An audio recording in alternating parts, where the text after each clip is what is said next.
So the first welcome speaker is Professor Alistair Randall as the College of Science and Engineering Vice President and Executive Dean at Flinders University.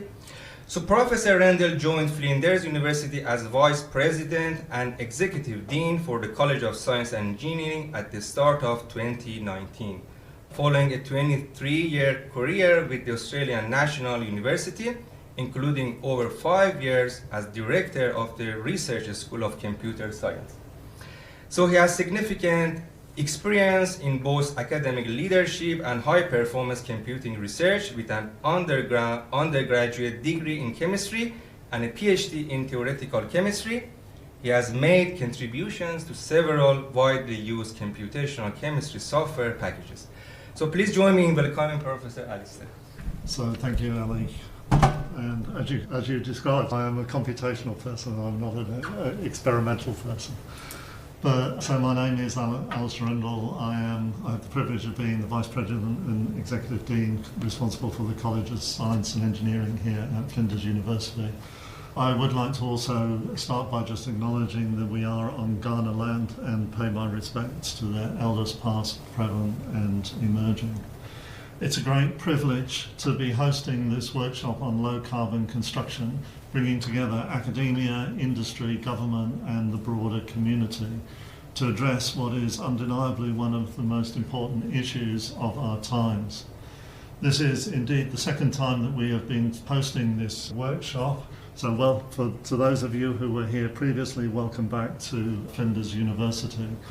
It's particularly pleasing in this workshop to learn that you have representation from South Korea, so you will hear what is happening in South Korea in terms of low carbon construction pathways there.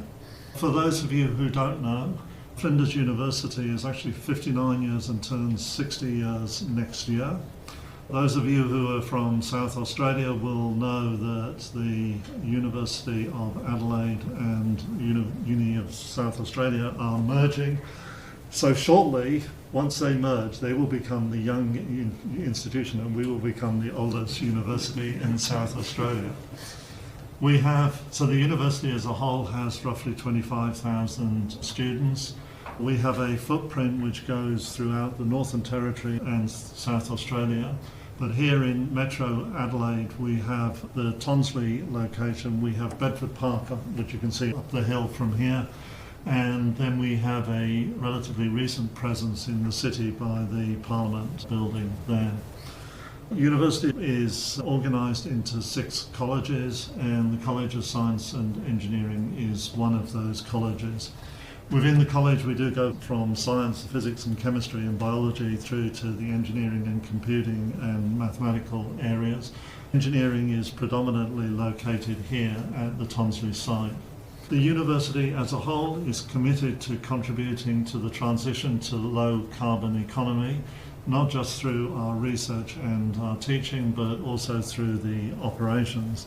And you have Will over there who's been pushing that agenda over a number of years.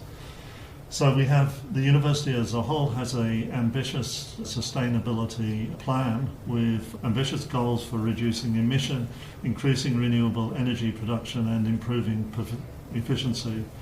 We are committed to reducing our carbon emissions by 42% by 2030 in line with the Paris Agreement.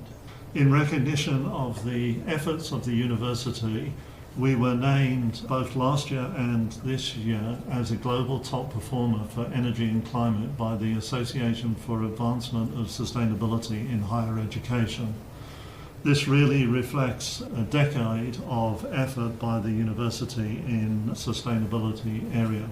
So we've operated, and Will can correct me if I get any of this wrong, we've operated with 100% renewable electricity since 2021.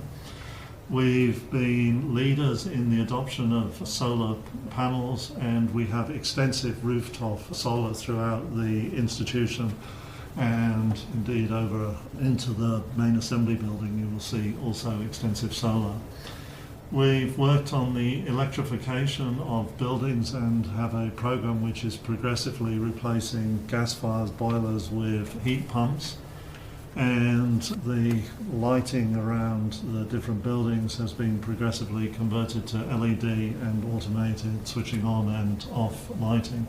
We've also run an innovative trial of vehicle to grid recharging, and we're in a probably most controversial, particularly for the academics in the audience, has been a plan to offset all travel with a, I guess, carbon offset program. So in research, as you will no doubt learn in this workshop, we are looking at low carbon concrete alternatives and various lightweight composites. We also have activities in digital modelling and automation to help industry in reducing their energy costs. More I will leave for those to speak and talk about. With that, it remains for me to just welcome you again to Flinders University and wish you all the best for a very productive day. Thank you.